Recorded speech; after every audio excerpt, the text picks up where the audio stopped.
Reggie, I just sold my car online. Let's go, Grandpa. Wait, you did? Yep, on Carvana. Just put in the license plate, answered a few questions, got an offer in minutes. Easier than setting up that new digital picture frame. You don't say. Yeah, they're even picking it up tomorrow. Talk about fast. Wow, way to go. So, about that picture frame. Forget about it. Until Carvana makes one, I'm not interested. Car selling made easy. On Carvana. Pickup fees may apply. This episode is brought to you by Redfin. You're listening to a podcast, which means you're probably multitasking. Maybe even scrolling home listings on Redfin, saving homes without expecting to get them. But Redfin isn't just built for endless browsing. It's built to help you find and own a home. With agents who close twice as many deals, when you find the one, you've got a real shot at getting it. Get started at redfin.com. Own the dream. Refreshing wild cherry cola meets smooth cream. The treat you deserve. Pepsi Wild Cherry and Cream. Treat yourself.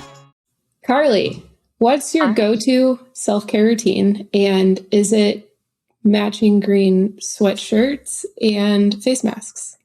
I think that's what you and I need to do tonight. I don't know, like I go for walks, I wash my face. I'm really, really low maintenance. I guess cooking honestly is a form of self-care because it feels good to eat it. And then I also really love the process. What about you? Yeah, similar. I'm not very good with self-care. I think the closest I get is my morning routine of making my coffee. I get back in bed. I have a bed jet, if you've ever Never heard of that. Everyone that knows me knows how much I love my bed jet, but it basically goes under your covers and blows hot or cold air into them. And I'm obsessed. And so every morning, coffee, bed jet, hot air blasting, and reading my book. And it's just this perfect little 20 to 30 minutes every morning to kick my day off. So that's my incredible. Self-care routine.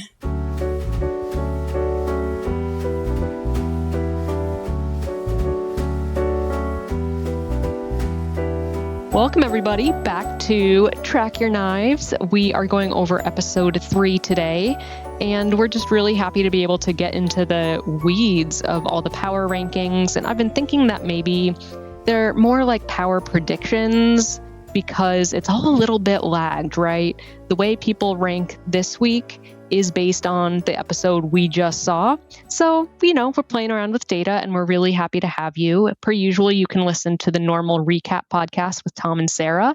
Pack your knives and let's get into it. Yeah, let's do it. So we've got a few follow-ups that we need to get to first. And then I'd love to get a few of your reactions from this week's episode. But the first is we need to set the record straight. So last week, we mentioned that Rhoda joins Angelo from All Stars 8 and Chewy from Texas in season 9 as the only chefs to win both the first and second elimination challenges. However, during this week's episode, Kristen mentioned that Rhoda is the first person to ever win back-to-back individual elimination challenges in the first 2 episodes. So do you want to sort of set the record straight there?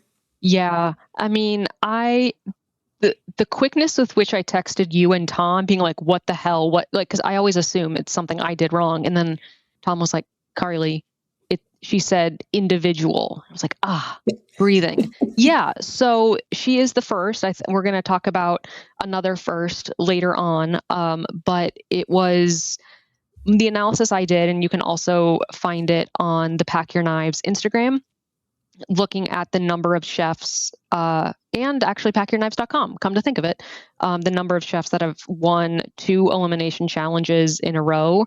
The 3 that you just mentioned, Kendra, are the ones that have done it in the first 2 episodes, as well as those who have had a streak of 3 or longer. But that was irrespective of a team versus individual challenge. So it's a really incredible feat that if Rhoda continues the streak, her streak will be the earliest that we've ever seen one start. Yeah, that's awesome. And I think it's important to note, it was still a team challenge, but they didn't give the whole team the win they just That's assigned right. Rhoda as the winner. So I think that was a really important distinction for this one. So glad we cleared that one up. I think another one we wanted to dig into is, I don't know that this was the best challenge we've seen on Top Chef. It seemed like maybe the chefs didn't quite get the brief and everything.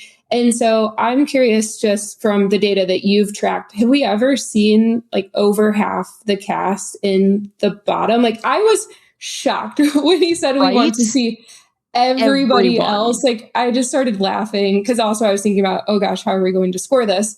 But yeah, what have, like, just based on the data you've looked at, like, have we ever seen this before? Short answer, no. So I looked at all challenges where there were at least 9 chefs competing, just because, if it's fewer than that, then Yeah. like you're going to start to see half the cast in the bottom anyway. And so there have been 5 instances prior to this episode, which had 10 of the 13 chefs in the bottom.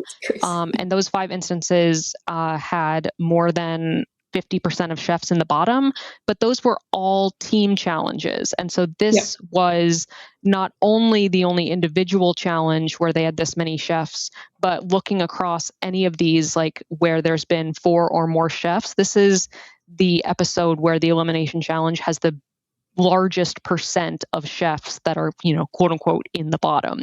So I think it really speaks to, Judge Tom was grumpy. He was Truly very grumpy. Very grumpy. Yes. Yeah. That was, wild. And just to see them all lined up, like they couldn't even like stand in a straight line. And like, kudos to those who felt like brave enough to like defend what they made and speak up about it, or speak to like what they knew went wrong. Like that would have been so intimidating. But yeah, Tom was not happy with that challenge. So I'm hoping next week sort of makes him a little bit happier. Another thing I wanted to touch on, so during Pack Your Knives, Sarah was curious, has a chef ever won with a trio? And so she called you out, and I knew you'd deliver with the data. So what do you have to share? Yes. So this is something I'm still working on. I only have complete dish data for seasons 1 through 3, 8, 16, and 20 and onwards, with a smattering throughout every other season. So, not complete data set, but there have been wins with a trio, only one of which has been an elimination challenge, and that was Justin in season 11, New Orleans. There were 3 folks who won with a trio in a quickfire.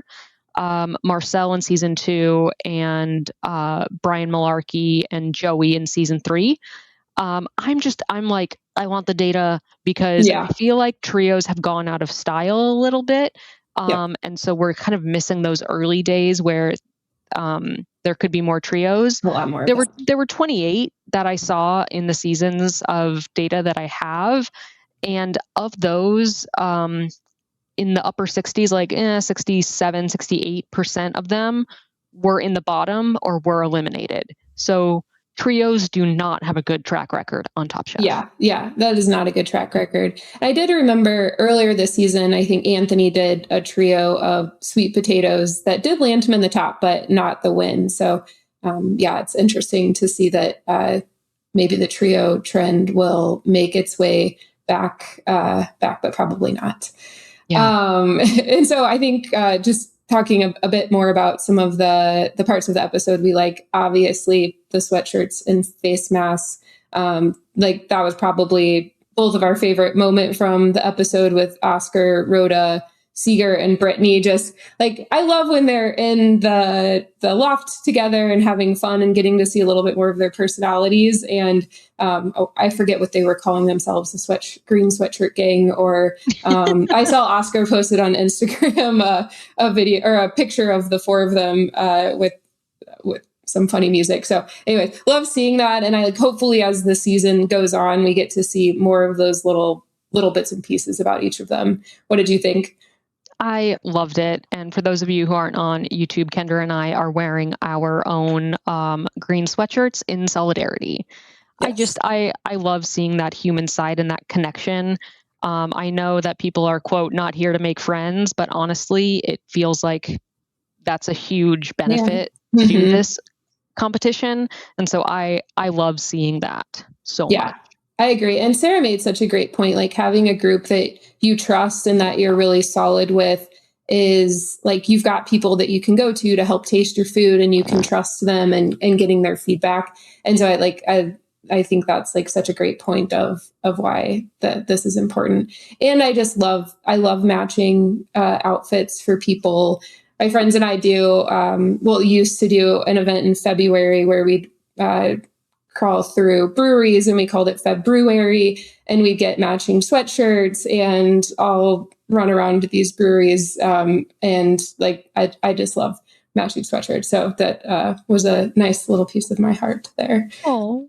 And then speaking of all the chefs, I think one other thing that you and I have enjoyed this season is when you've been sharing the power rankings data on Instagram. We're getting a lot of fun back and forth with the contestants and them calling each other out. And I think a few of my favorites, Lawrence mentioned that he loves fantasy leagues, like loves all caps. And then Rhoda was like, I don't know what I'm looking at. And then lots of love for Anthony. He was at the top the last 2 weeks in a row. So lots of love for him on there too. But I know you were having fun sort of going back and forth with them. Yeah, I mean, just massive respect for these chefs, not only because of the skill that they have, but because they're going on TV. They don't have control over their own edit. They have already processed however this season has ended up, and they're reliving it. And you and I are like diving into, okay, well, these 150 people think that so-and-so is near the top and other so-and-so is at the bottom. Like, that's a huge, like, I'm just so grateful for them and how they're letting us show up too as part of the community. Because they're in a vulnerable spot, and I just want them to know how much I love them. Yes, true. Yeah. And I think hopefully that's coming through. Like, we are just like really enjoying the season and enjoying just like, this is a really fun group. I love the commentary. Like, their Whole Food shops are always a great time of the back and forth, and Oscar celebrating hitting his budget just like under $1. So yeah, I love that your like thoughts there around like, this is a vulnerable spot for them. And it like, I can see how it might hurt to see yourself rated lower of like how the people are perceiving you. And so just like that approach, and that it's just like us showing how much we appreciate the show and them. So I love that. Yeah.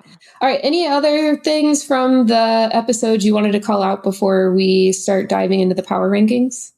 No, let's get into it. All right, let's do it. So looking at this week, I'm now at 18th. So I keep moving down the leaderboard, which is not the right trend. And you're at 31. And I didn't check. Are you moving up or down? I think down. Down. I think down as well. So we're not doing that great. We're and not I think great. I was thinking about it, and it's March Madness right now. And my bracket also not doing great. Probably because I took my alma mater SLU to win, which was a 9 seed, had no chance, but I have to go with my heart. And so I think I probably overthink these rankings a little bit too much, instead of just like following your gut and going with that. So, it's tough, but man, kudos to those who are just like crushing it. So I'm curious, like looking at the numbers, how did everyone do predicting the winners, the eliminated chefs? Did we have anyone that got both of those right? Like, how did that look this week? Yeah. So this week, I think, was the strongest showing for all of us, me and you maybe excluded. But so there were 142 of us this week doing these power rankings. And about 75% of everyone had the winner in their top 3 and the eliminated chef in their bottom 3. So there was a lot of accuracy here in general. And there were 13 people who got a perfect score. That's awesome. None of Congrats. them got the bonus question right. So, but they, that bumped them up 26 points. So I want to give a shout out for these perfect score folks of Y Jacket 42, Top Dog, Retina Runner, Michelle P. I'm starting to see some names again where I'm like, I got my eye on you. Lie Heat, Kendall H, Julie B, Jess N, Gingerful, Eddie T. Sheffin, Cosmic Cave Soup, Christina H, and AD Designs. Wow. Congrats, everyone. Yeah. So now we have 1, 2, 3, 4, 5, 6, 7 people who have had the winner in their top 3 and the eliminated in their bottom 3 for at least 2 episodes. And our current leaders, Cosmic Cave Soup and Michelle, are, as you said, crushing it. Yes. Yeah. Congrats, you guys. Tell us how you're doing this. We could use some help. Maybe just go with what's predictable instead of shaking it up. I'm hoping for some good shakeups because I think that will make this more fun. Like those who are getting ranked sort of in the middle, like I'd love to see Sherry or Brandon or Oscar or someone that's like not constantly being put in the top secure a win. I think that's going to make this really fun going forward. Absolutely. Hello, listener. Producer Mays here to talk to you about the perfect gene. Allow me to be vulnerable here for a minute.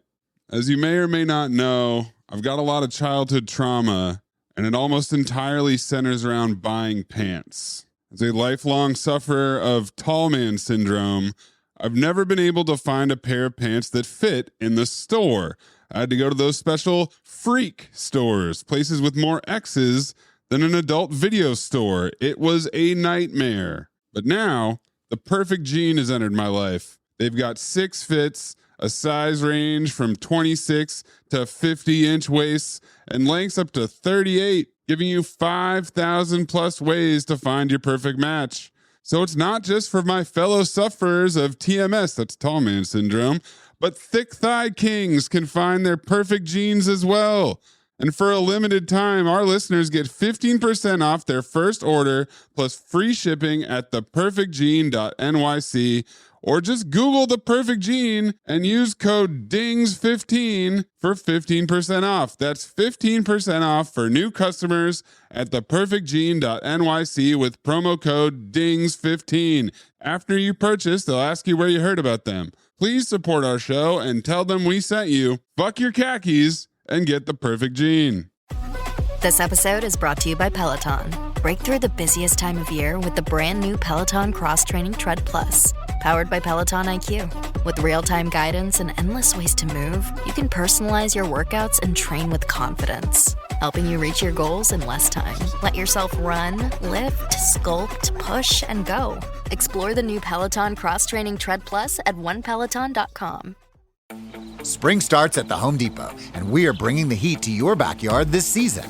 Fire up the flavor with our wide variety of grills for under $300, like the Next Grill 4-burner gas grill that's perfect for hosting your spring cookout. Then set the scene and turn your outdoor space into the go-to spot with patio sets for every budget. Bring it this season with grills that deliver flavor and patios that set the vibe from the Home Depot. Start your spring with low prices guaranteed at the Home Depot. Exclusions apply. See homedepot.com/price match for details.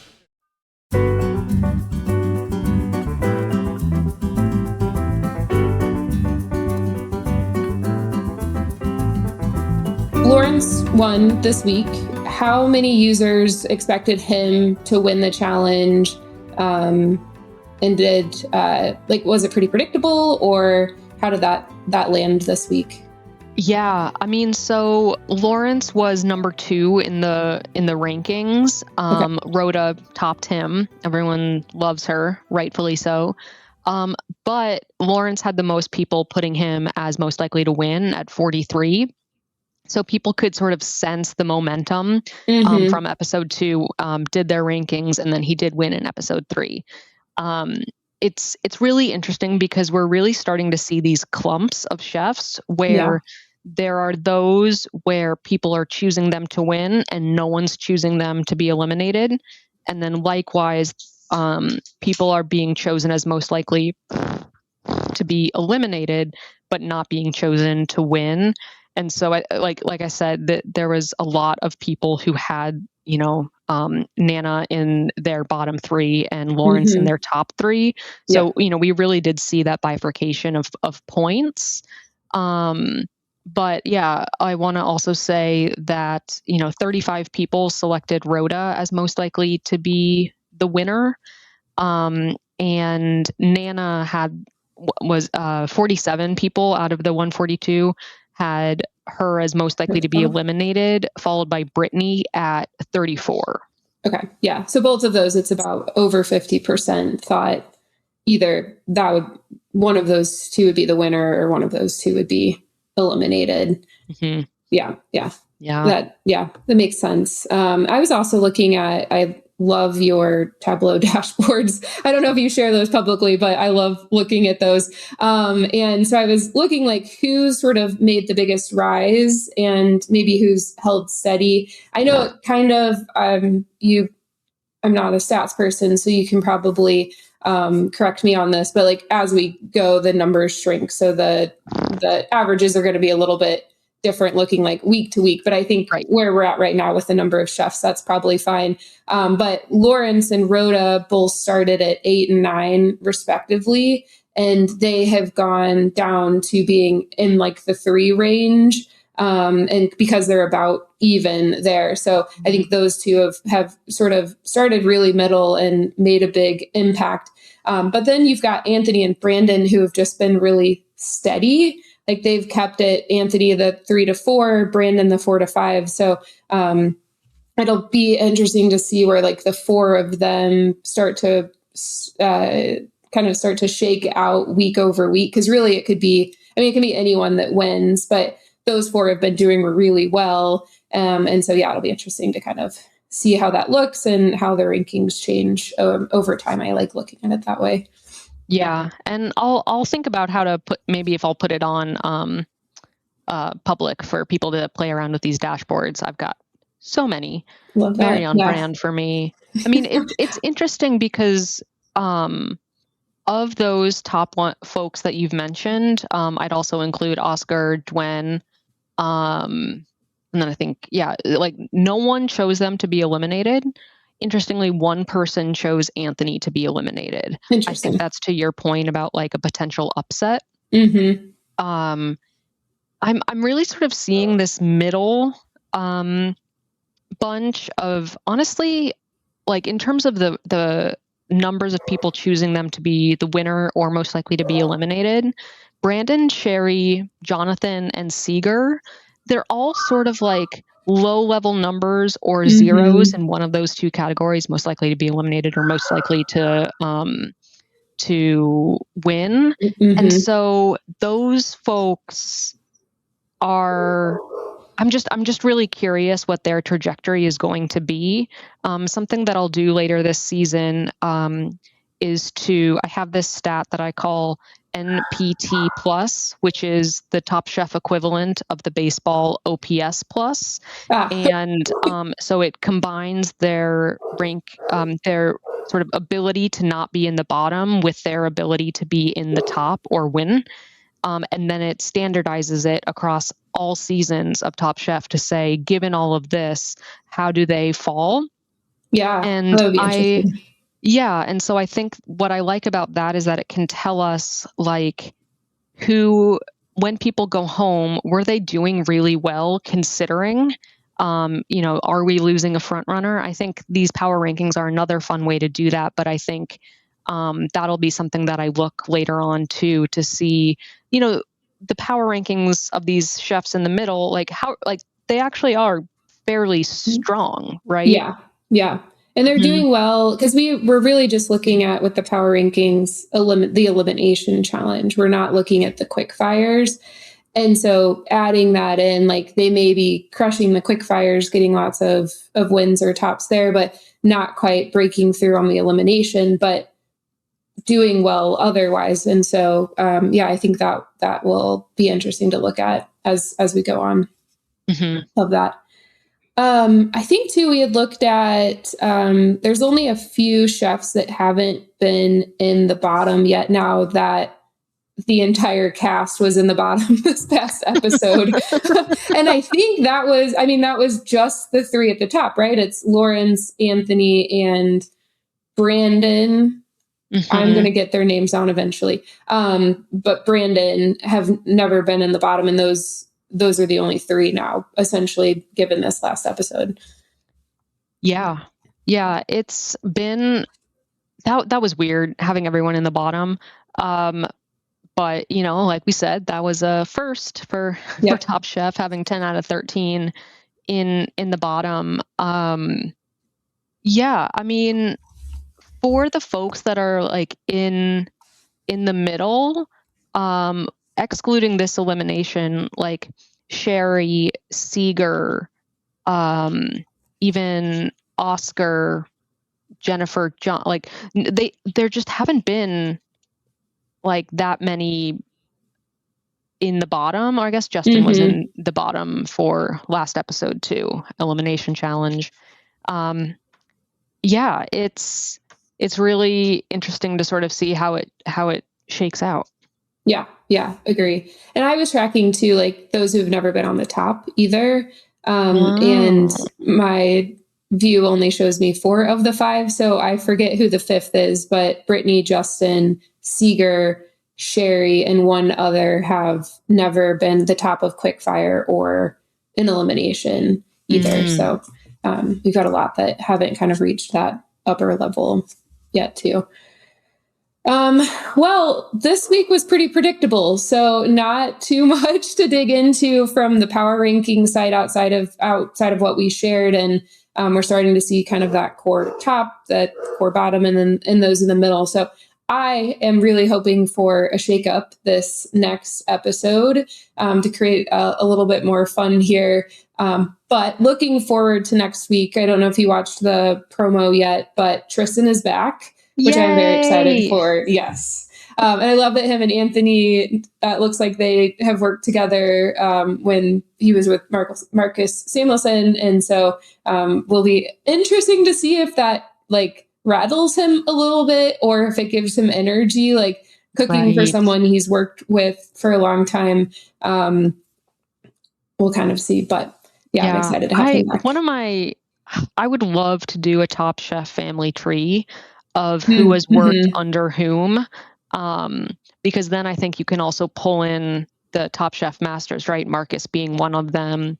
Other people have worked. There's a whole host of folks, right? And I would love that. But yeah, I'm really happy to see Tristan back. We've got some okra coming up. Yes. And I wonder what it's like to be like, have, I don't know, hundreds of thousands or millions of people to be like, Tom Colicchio doesn't like okra. Right. And we're all like, uh-oh. But is it fine? Like, is it just not his fave? Right. Yeah. It's edible for him, but he's just like, I'd rather not eat it. Or is it really like, do not serve this to me because I can't eat it? Right. So we'll find out because he's probably getting a lot of okra this episode. Well, how are you thinking about your rankings for next week? Are you going with your gut? Are you putting a little heart into it? Like, where's your head at in terms of how you're thinking about it? I think that I'm going to go a little bit more random this week, just because I didn't feel like there was that much in the trailer. I just don't. Yeah. So then it'll be like, who am I rooting for maybe the most? Yeah. And yeah, I don't know. What about you? Yeah, I did notice that Jennifer is in the elimination challenge cooking. So we'll see kind of how the shoulder situation plays out with her, but seems like she's kind of on the road to figuring that out. So, but there's still a scene where Justin and Kristen are talking and he seems upset. So that has to come up eventually, but we'll see where that lands. So I think probably like putting her in the middle, like she has done pretty well. And so Yeah. I think I've had her pretty low just for that shoulder factor, but she's someone that I might kind of bring up higher than I have, even though that makes me nervous. And then like Sherry's the other one where I watched like the first, I think 5 minutes of this next episode. It was on Bravo or something. And she's talking about how she's sort of struggling to figure out like how to adapt to the elimination challenges. And I'm like, that's either a really good sign or a really bad sign. So I'm trying not to read too much into the edit because that so far has not helped me. Yeah, I know. That's what I was thinking. And so I'm like, do I bump her up a little bit? But yeah, I like shaking it up, but I may sort of kind of keep my top 4 and top 2 the same, but we'll see. But I am hoping for like, I'd love for someone not in that to win, even though that would hurt me probably. Yeah. No. But that's okay. So we did have a couple notes on Fantasy League, just kind of moving on from power rankings.